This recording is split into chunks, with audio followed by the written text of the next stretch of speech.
We're going to start with some really good news, these amazing numbers. This study out of UC Berkeley, they looked at COVID-19 in 6 countries, the US, the UK, Italy, France, South Korea, and China. What they found was that there would have been 500 million cases just in those countries up to now if there hadn't been intervention by the governments and, most importantly, by the people. Let's take a look at what they said about the U.S.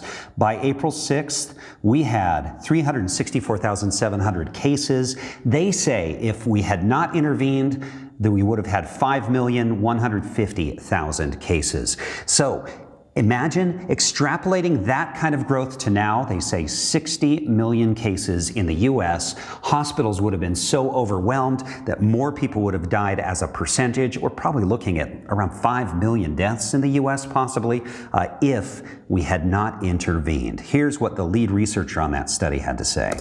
If we hadn't shut things down, there would have been roughly 500 million more infections across just the 6 countries we're looking at. Never in human history have so many lives been saved in such a short period of time.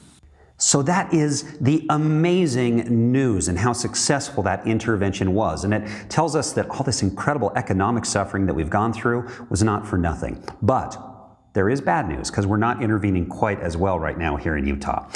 I'm not going to pile on. I'm just going to go from north to south looking at all the biggest counties in the state.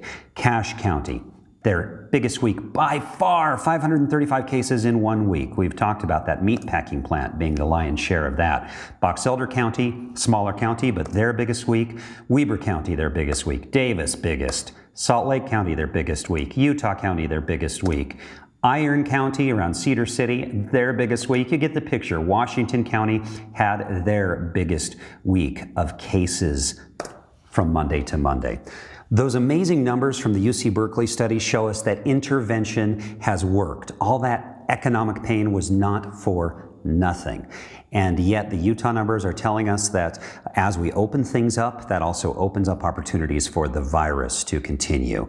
And that is something we have to keep watching.